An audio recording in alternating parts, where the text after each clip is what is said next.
මේක හරි විනෝදාත්මක කතාවක් අහගන්න. වැලියුවේ 2008 ජනවාරි තමයි සටන් පටන් ගත්තේ.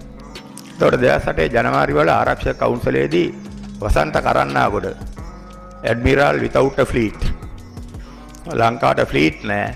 ඒ වුණාට ඇඩ්මිරල් of the fleet කෙනෙක් ඉන්නවා. ෆ්ලීට් එක කියන්නේ නැව් 150ක්. ගුවන් යානා ගෙනියන නැවක්. සබ්මරීන් 9ක්. අපිට බෝට්ටු දෙකක් තියෙන ඇඩ්මිරල් කෙනෙක් ඉන්නවා. එතකොට අපිට තියුනේ ඕෆ්ෂෝර් පෙට්‍රෝල් ක්‍රාෆ්ට් වෙරළෙන් ඔබ්බට පෙට්‍රෝල් කරන මුර යාත්‍රා දෙකක් පමණයි. යුද්ධ කරන කාලේ. නමුත් ඇඩ්මිරල් කෙනෙක් ඉන්නවා. එයා ගෙනෙල්ලා මේ වගේ සිටියම දැම්ම ආරක්ෂක කවුන්සිලේ දාලා ඉරක් ගැහුවා වවුනියාවේ ඉඳලා කෙලින්ම මුලතිව් වලට.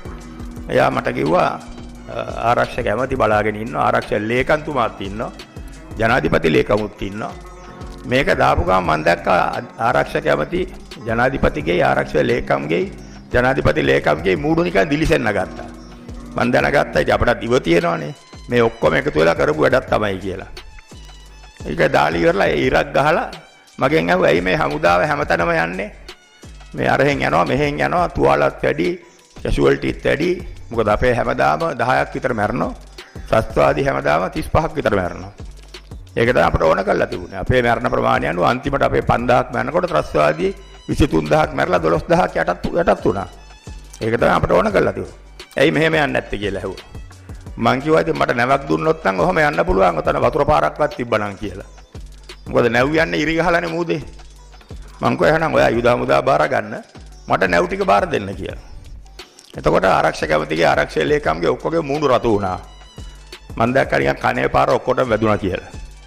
ඊට පස්සේ මම ඇහුවා කවදාද ඉවර වෙන්නේ? මම කිව්වා 2008 මැද්ද වෙනකොට අපි යනවා A9 එකේ නැගෙනහිර පැත්තේ අපි යනවා නිතිකාය කුලම්, තන්නිමුරු පිකුලම් 14 බේස් ඒ ලයින් එකට යනවා. A9 එකේ බටහිර පැත්තේ අපි යනවා මල්ලාවි තුනුකායි ඒ ලයින් එකට කියලා. 2008 දෙසැම්බර් වෙනකොට කිල්නොච්චි මුලතිව් වල්ලනවා කිව්වා. එතකොට එතනින් පස්සේ මම ඒගොල්ලන්ට ඒවා කතා කරේ නෑ. මගේ යුද්ධ සැලසුම් ඔළුවේ විතරයි තිබුණේ. මම ජීවිතේට එක ලියුමක් ගැහුවේ නෑ යුද්ධ ඉවර වෙනකම්. මේ නිලධාරියෙන් දන්නවා. මම සුමානක සැලැස්ම විතරයි කියන්නේ. ආරක්ෂක කවුන්සිලේදීවත් මම ඒ සුමානෙන් එහාට සැලැස්ම කිව්වේ නෑ. කිව්වනම් මම දන්නවා මහින්ද රාජපක්ෂයි ගෝඨාභය රාජපක්ෂයි යෝක පත්‍රය දාලා LTT ප්‍රභාකරන්ටත් යනවා කියලා. ඒකන්න මම සුමානක ඒවා කියනවා. වවුනියාට ගිහිල්ලා කතා කරනවා. එතකොට ඒ අනුව මම කිව්වා මේ සැලැස්ම අනුව යනවා එච්චරයි. අපි හරියට 2008 දෙසැම්බර් 30කට දවස් 2යි පවුනේ කිල්නොච්චියල්ලා. මාස 4ක් වතුරේ සටන් කරා යට වෙලා. අපේ සෙබළු හෙල්මට් එකයි, පූචස් ටිකයි, ටී-ෂර්ට් එකයි, කොට කලිසමයි. දවසේ පැය 24ම සටන් කරා. අවුරුද්දේ දවස් 365ම සටන් කරා. අර මූදේ සටන් වගේ මාස 3කට එකක් නෙවෙයි. දිනපතාම හැම පැයකම මගේ මිනිස්සු මැරුණා.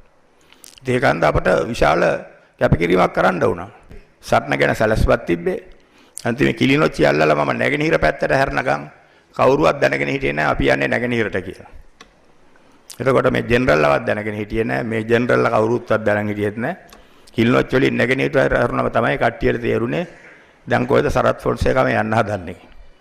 එතකොට ඒ වගේ අපි සටන් ක්‍රමයක් ගියා අරමුණක් තිබුණා. මට අවුරුදු 3කින් ඉවර කරන්න පුළුවන් දැව්වා මම කිව්වා පුළුවන් කියලා අවුරුදු 2යි මාස 9න් අපි ඉවර කරා. මම 2008 පොරොන්දු වුණා ජනවාරි වල මේ යුද්ධය ඉවර කරලා ඊළඟ හමුදාපතිට ඉතුරු කරන්නේ නැහැ කියලා.